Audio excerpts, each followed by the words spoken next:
Good morning, everyone. Good morning, Jai Hind, Namaskar. So I hope that I am properly audible and visual to all of you.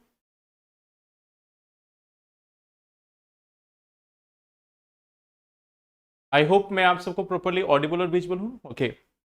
So thank you for confirming this, and I welcome you all to this daily newspaper editorial analysis session. And in this session, today the topics which we are having, the first topic is with respect to the digital sovereignty. The first topic is with respect to the digital sovereignty. Now, why this article is there? You may have seen that in the present times, the world is becoming digital. And in this digital environment, there is one challenge, that how we are going to retain our sovereignty, how we are going to have a control over our assets. So that digital sovereignty topic is there. That will be the first part which we will discuss. Second topic is about the GDP and the standard of living. That what is this increase in GDP and the corresponding change in the standard of living, that is something which we will discuss. And the third part is like how this India-UK trade deal, which is implemented now, how it is going to be beneficial for different sectors. That is one article which we have to talk about. So these are the three editorials which we are talking, one from economy side, one from economy plus IR, and the one from the science portion plus IR portion. तो इन तीनों को हम लोग देखेंगे. So let us try to start with this one first. The challenge of India's digital sovereignty. This is our first topic. Okay. Now see here, what is this discussion all about? Let us try to understand it. Okay. That what is this discussion all about? Like why we are talking about it? What is the main issue? Let us try to understand it. You may have seen that in the present times, the entire world has become digital. The world is becoming digital. The world, it is becoming digital. It is becoming digital in the sense that we are having like commerce on this part, the money market is also digital, the capital market is also digital. We see that security systems, they are also digital. We see that public service delivery,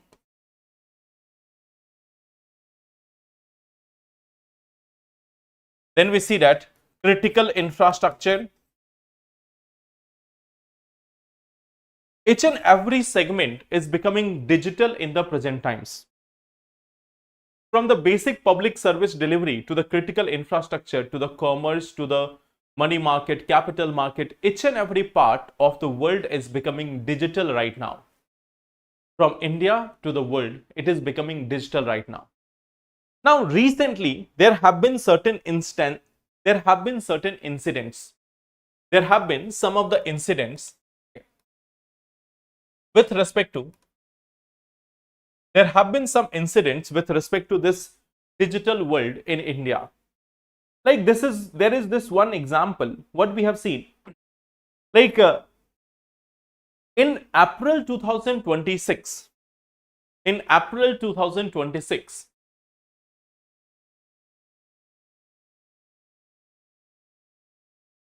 the CCTV network of India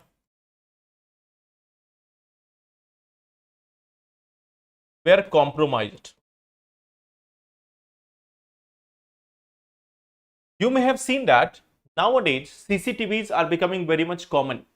From public places to private homes, everywhere we are having CCTV. And many of these CCTVs are connected. To the cloud network. You may have seen that they are connected to the cloud network. They are connected to cloud network for storage and real-time access. These CCTV networks, they are connected to the cloud networks for the real-time access plus at the same time storage.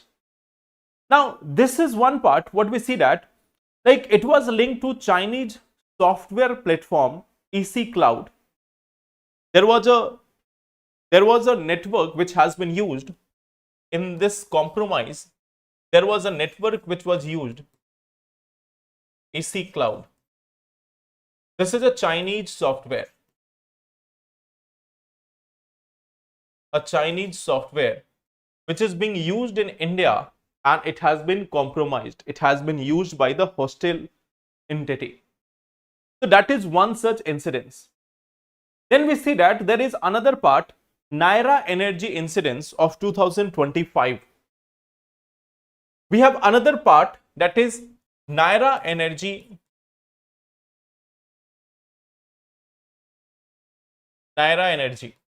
in 2025. Now what we see, what happened at this point, like this one lost the access to the corporate email collaboration tools, cloud store data, everything. So Naira Energy lost access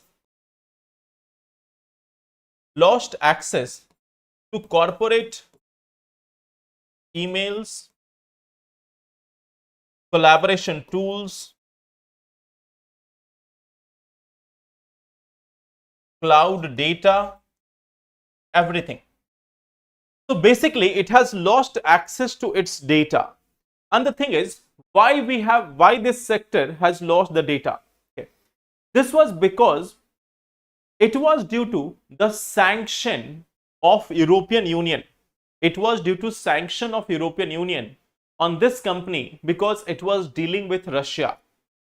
So what we see that it was because of sanction by European Union due to deals with Russia. So this company was using Microsoft. It was using Microsoft. It was using the services of Microsoft, and Microsoft simply abided by the sanctions of European Union. And due to that factor, what we see that all these things were lost. All these things were lost because of this one aspect. So now we have two dimensions. One is, if we look at this, two challenges. One is attack by enemies.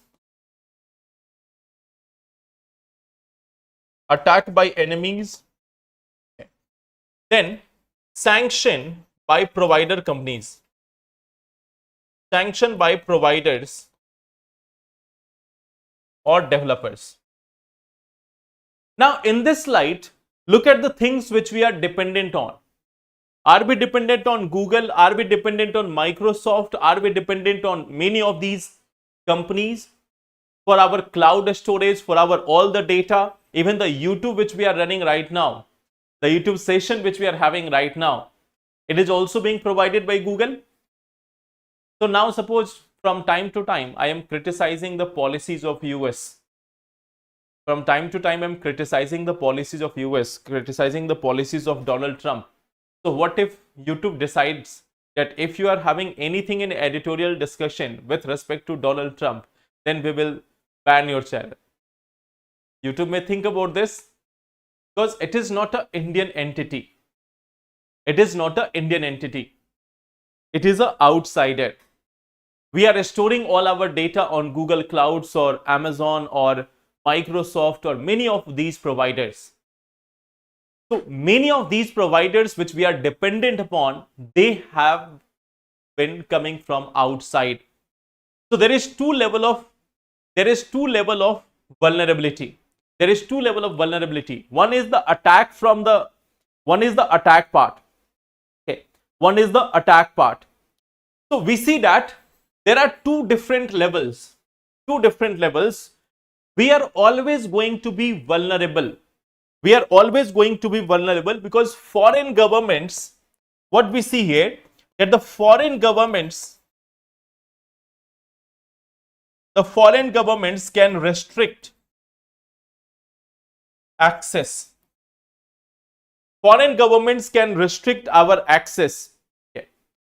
We may lose our critical digital infrastructure.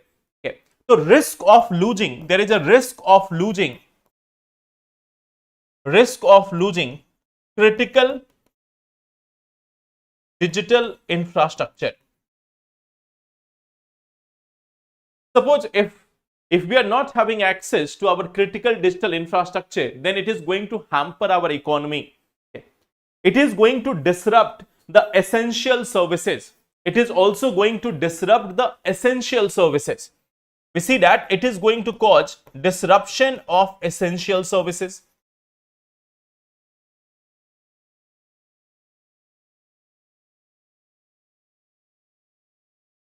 So all our economy may come to a halt. That is also one thing.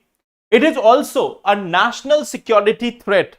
We see that there is also a national security threat.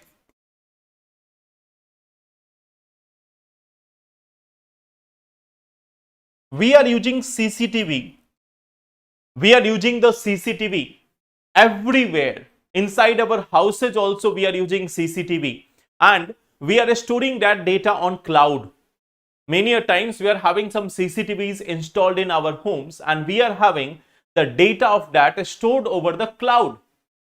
So now the thing is, if we are having a storage of data on cloud and the cloud is owned by a foreign company, they can easily give this access to our hostile enemies, to our hostile neighbors. So we see that this is also one thing. This is also one thing which can be a challenge for us. In fact, what we see that this entire part is creating a challenge. Creating a challenge for our strategic autonomy. Now think about this. Compare it with the oil. Compare with oil. Compare with the oil regime right now, the oil crisis which was going on right now. Why we cannot take any action? Why we cannot say anything? Why we cannot take any action during this oil crisis? Why our hands were tied? Because of our dependence on many of the countries for the supply of the oil. Why we have a limited escalation with China? Because China is having a grip over the semiconductors and the critical minerals which are essential for us. So whether it is critical minerals, semiconductor, oil, in all these things, we are not having that strategic autonomy. These are having a challenge for us. These are posing a challenge for us. The another challenge may come from here. The data sovereignty. The another challenge can be from here, that the data sovereignty, we are not even having that part. So this is one of the challenge which we see here. Now, then what we need to do? What is the way forward? Like what should be done? The way forward here. That what we should be doing, what can be done by us? Okay. We need to have our own indigenous technology capability. First of all, we need to have our own indigenous technology capability. We need to have our own indigenous technology capability. Even on AI, we have become largely dependent on other countries. Okay. We see that we need to have our own system. Like we have developed some of the remarkable systems. If we are talking about UPI, UPI is one such example. CoWIN portal. If you take example, we have the UPI payment system, the CoWIN portal. So they are some of the indigenous platforms which has been done. Okay. Like we have one platform like Google. Google is providing mail facilities and many other things. Now for corporates, they need to switch to Indian entities. Like switching to Indian entities switching to Indian entities like Zoho. So Zoho Mail is also there. Zoho Mail is also there, or Zoho platform is also there where people can switch. Okay. So then this is something which we have to also do. We have to encourage the private sector participation. We have to encourage private sector participation. Encourage the private sector participation. We have to build semiconductor hub. We have to build this semiconductor hub. So this is something which is required for us. We have to work, means the government have to work with the private sector in order to do this. Okay. We have to also, and now see, this cannot be done overnight. So we need to also build trusted international partnership. Trusted international partnership. This is again something which is required by us. It's true that we cannot build these facilities overnight. So we need to have this one part, that we need to also collaborate with some international partners in building such forums. Okay. We also need to focus on, or spend more. We need to spend more on research and development. Right now we are spending 0.74% of GDP. If we talk about the global average, this is 2.07%. So we are spending 1/3 of what world is spending. हम अपनी GDP का सिर्फ 0.74% इस्तेमाल करते हैं. So this is one thing which we have to do in order to build our sovereignty over the digital world. What is semiconductor hub? See, semiconductor hub simply means that we are establishing a center, we are establishing an entire cluster where semiconductors are being manufactured, they are being used, utilized. So entire cluster which is focused on semiconductor. So that is one part which we have to do. Last day I could not give you question, so today I have got the question from the very beginning. Last day मैं question दे नहीं पाया था. So today we have this one question. Digital sovereignty is not merely a technology issue, it is a prerequisite for India's strategic autonomy, economic competitiveness, and national security in the emerging digital age. Discuss. The last day I could not give you. Sir, all these portals are also further on Google only. Yes, that's a challenge. That's a challenge, that we are not having our own indigenous capability. That's a major challenge. So this is the first part. Now coming to the second topic.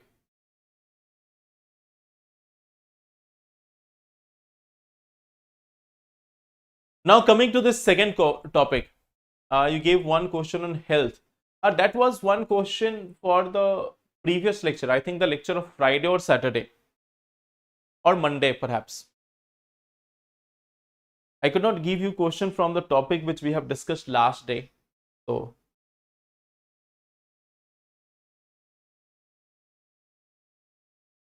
now coming to this one part, economy is growing, but it is not translating to well-being. It is not translating to well-being. That is our one question which we have to look into. Now see, what we see from time to time, we have a news. We'll find that GDP growth rate.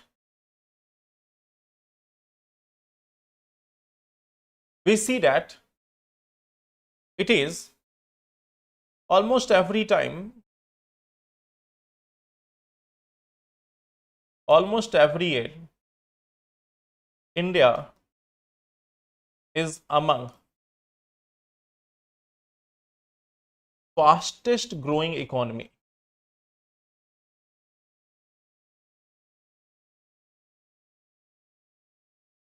By 2030, or 35, India is going to become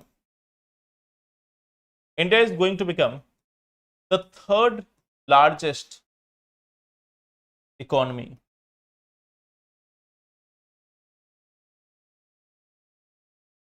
What we see that by 2030 or 35, we are going to see this one thing, that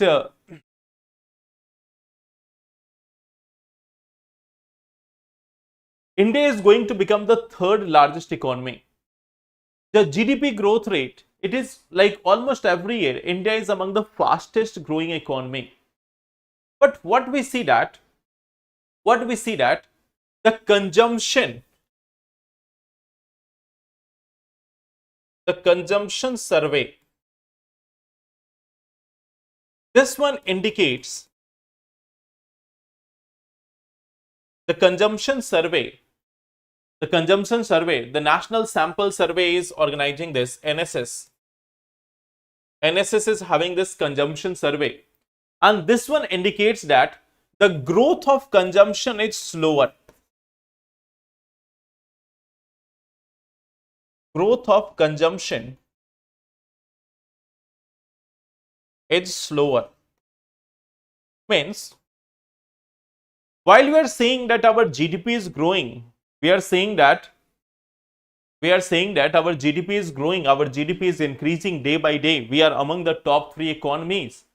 But on the other side of it, what we see that our consumption is not growing. And what is consumption? The things which are demanded by the people. So people are not having an increase in demand of the resources. People are not having an increase in the demand of the resources.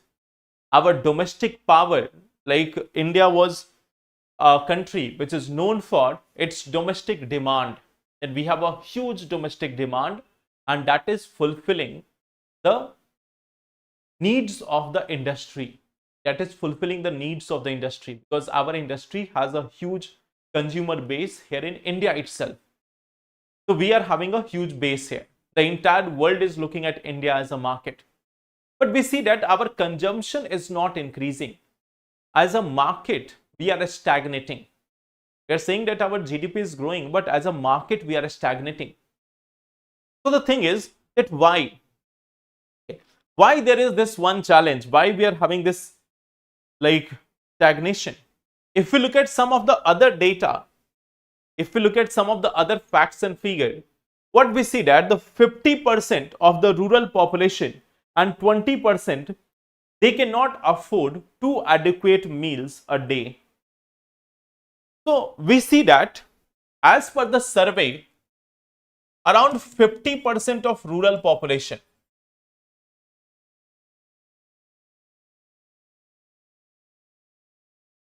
and 20% of urban population, they cannot afford 2 meals at prevailing prices.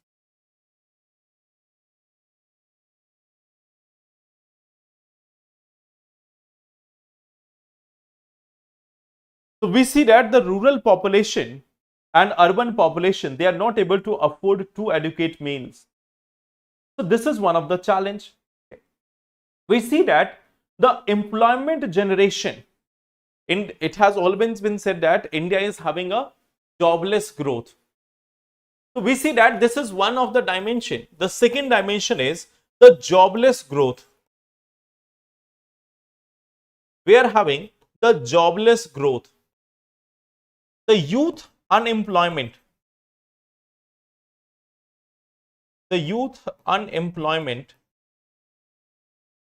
This is something which is at peak. The youth unemployment is at its peak level.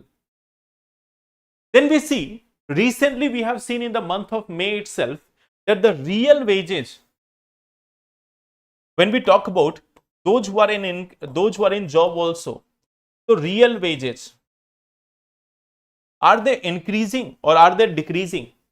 If we compare with 2012 level, what we see that the real wage has fallen over rather than increasing. our real wage is getting declined. Our real wages are declining. So this is one thing, that it is declining over the last few years. This is something which is declining over the last few years.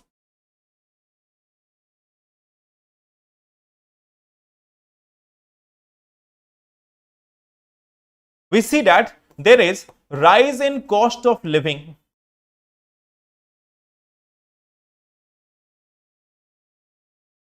Plus, add the oil crisis.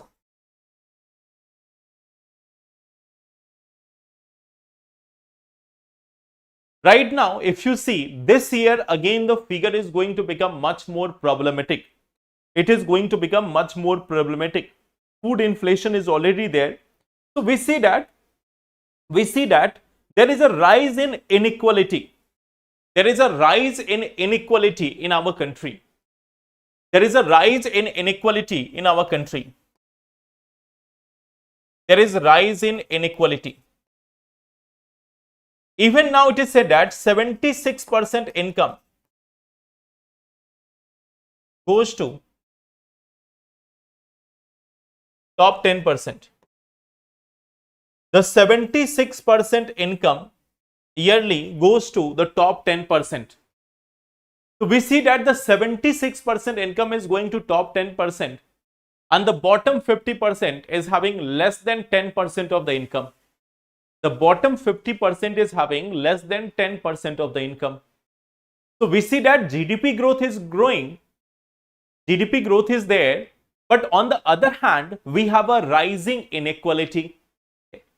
Now in the present times, if we are also talking about self-employment, if we are talking about self-employment, if we are looking at self-employment also, what we see that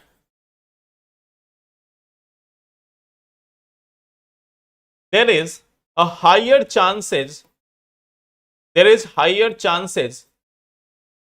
of survival of capital intensive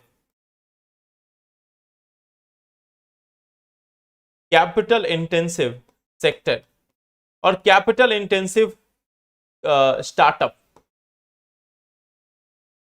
If a startup is having a huge capital, if the startup is having huge capital, then what we see that, or if there is a huge capital intensive sector, then there is a chance that it will be growing.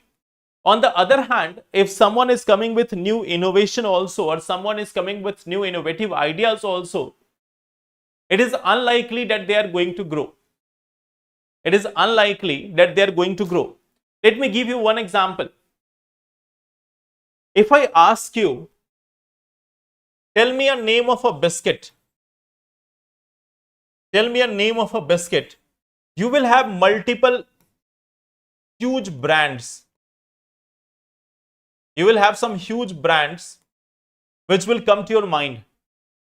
If I ask you, tell me a name of a biscuit company, so you will have some names in your mind which are huge brands, and they have got huge money on advertisement and everything. They are having daily advertisement on television and everywhere. Okay. So they are having some name, they are having some brand name everywhere. But if I ask you, name a healthy biscuit brand, a healthy biscuit made up of millets. Tell me one simple thing. Tell me a healthy biscuit or cookies which is made up of millets. If I ask you, tell me a name of a healthy biscuit or cookies which is made up of millets. Do you know? Most of the time we are aware about those biscuit brands which are promoting that their biscuit is good, even though they are using so many additives and many other things which is very much harmful for our health, and still what we see that they are very much famous, they are very much popular. So that is one part. But on the other side, if we look at some of the millet based companies, okay, Like for example, there is one company, let me give you one example. For example, there is one company, Basic. Okay. So they are making millet cookies.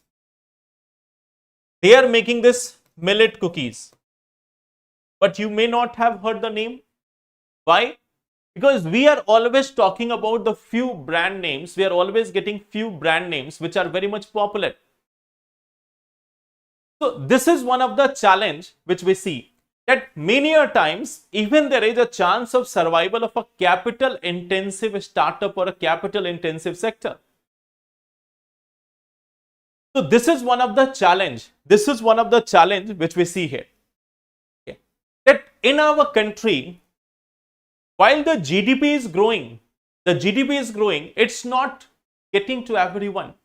There is rising inequality. There is rising inequality. The unemployment level is at its peak.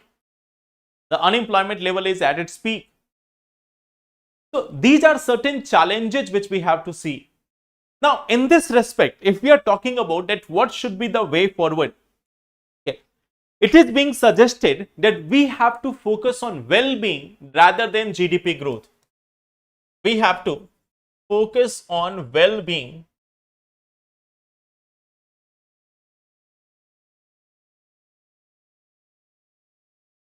rather than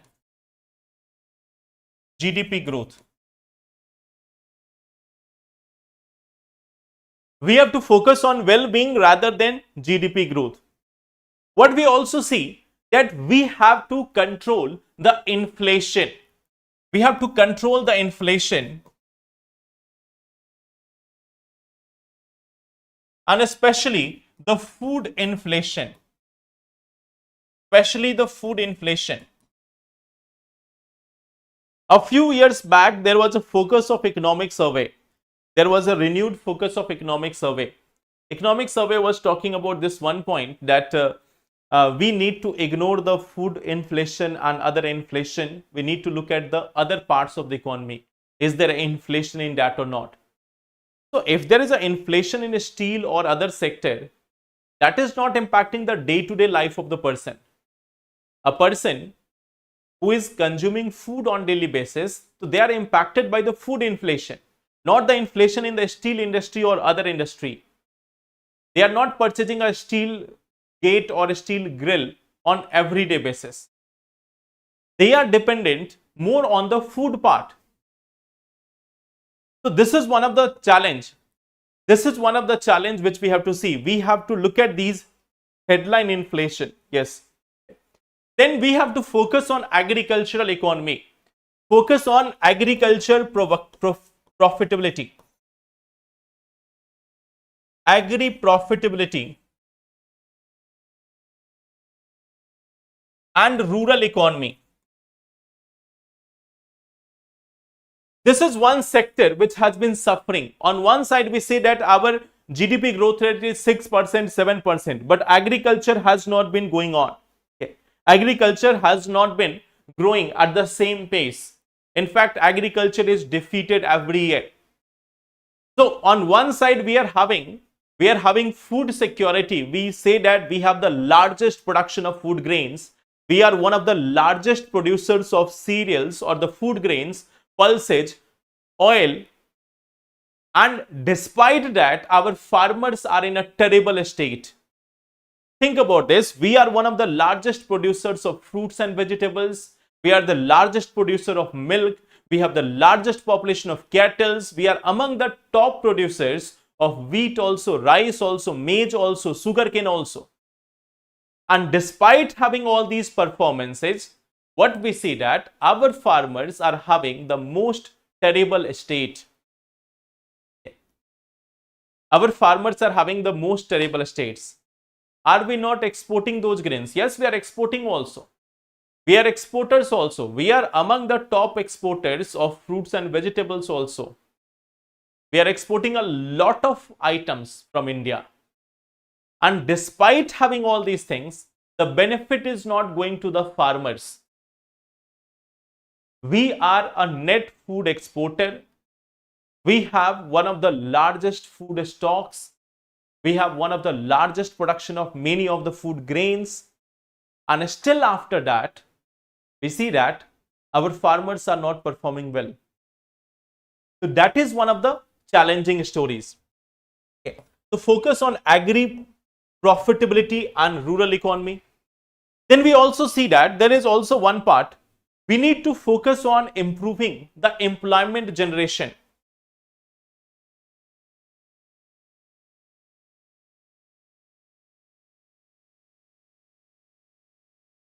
Improving employment generation. Many a times the focus is largely on capital intensive sector, but we need a labor intensive sector in India first. We need to have a labor intensive sector. Okay.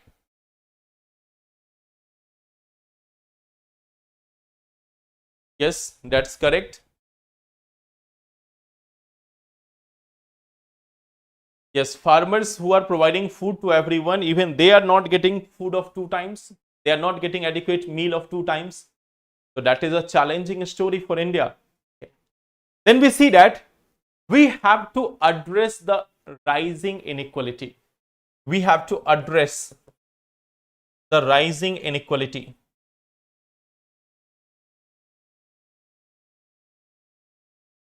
We have to address the rising inequality. You will find that in multiple companies, the salaries of managers or top level people are rising phenomenally. There is a huge increase. Many a times it is just double. But the lower level worker, the lower level staff, they are having just an increase of 4%, 5%, 10%.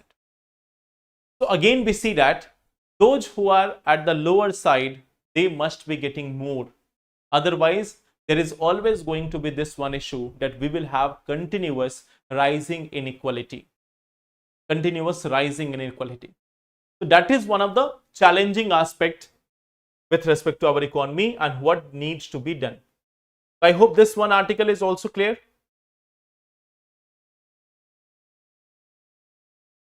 I hope this article is also clear. On the basis of it, I am giving you this one question again. India faces a growth well-being disconnect where strong GDP growth coexists with high unemployment, food inflation, declining real wage and persistent inequality. Comment.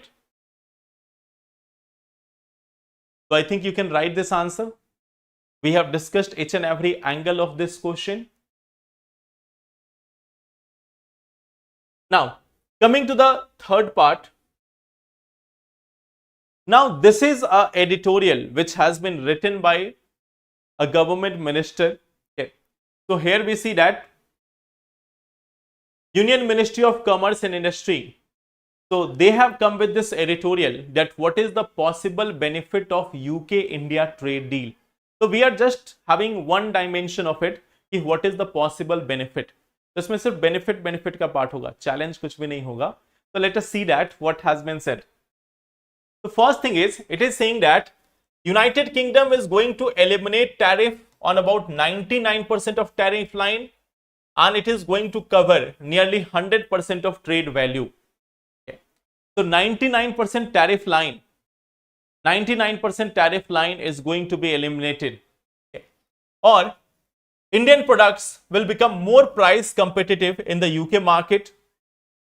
There is particularly textile and garments which will get help, leather products, footwear, engineering goods and gems and jewelries.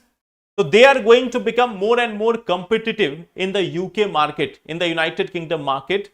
So that is one side, that how there will be boost to the merchandise export. On the second side, there will be duty-free access for agricultural products like turmeric, pepper, cardamom, processed food, mango pulp, pickles and pulses. So there is going to be duty-free access for the agricultural products. So better prices and higher farm incomes. However, we have to say this, that how it is getting translated to higher farm income. Because farmer is still selling at the same price. It is the middlemen who are getting more income. In our country, what we see that the farmers who are there, they are getting less. they are getting less. The middleman which is there, they are getting more. So this is one of the challenging aspects. Then we see that there will be incentive for quality improvement, packaging and certification. So our goods will also be getting in a better stage. So that is the farmer opportunities. Then we see that enhanced access for Indian seafood export to the UK, and there will be increased demand for the marine products. That is one thing. It may lead to employment generation in coastal regions. So even for the fisheries sector, there is going to be the benefit. Then MSME and traditional industries. So what we see that for the artisans, handlooms, producers, regional manufacturing clusters, they are going to get some benefit like Tirupur Textile, Surat Diamond Industry, Bangalore Technology Firms. They are going to get some benefit in United Kingdom as per this UK-India deal. Then at the same time, Indian manufacturers can also expand the export of sports goods, toys or engineering products. Then at the same time, UK has also given comprehensive service commitment. Our IT sector will get benefit, financial services will get benefit, healthcare, education, engineering, telecommunication, consultancy services, they are also going to get access to the UK market. So there will be boost for the service sector also. Even for professionals, for business visitors, investors and everyone, there will be benefit. So around 1800 Indian chefs, yoga instructor, classical musicians, they can get dedicated mobility pathways annually. So there will also be 75,000 Indian professionals, more than 900 Indian companies who are going to get benefit as part of this deal. So it is being said that this is going to benefit the MSME, this is going to benefit the agriculture, it is going to benefit the fisheries, traders, professionals. It is also going to create employment generation. So all these potential developments are there with respect to India-UK trade deal.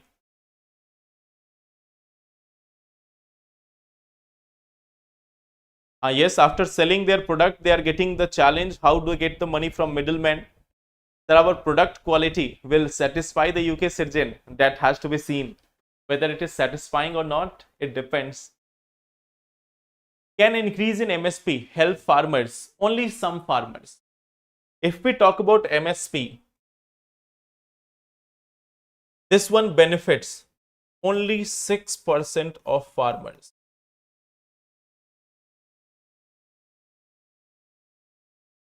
This is the direct benefit. We see that there is an indirect benefit. There is an indirect benefit, and that is rise in market price.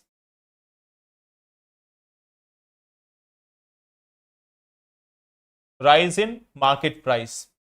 But this is something which depends on a number of factors, awareness of farmers capacity and everything. Okay. So this only 6% of farmers, that too only in certain geographical regions. Only in certain geographical region. So most of the procurement under this MSP is concentrated in a few regions of the India. Sir, what is MSME? MSME stands for micro, small and medium enterprises. Micro, small and medium enterprises.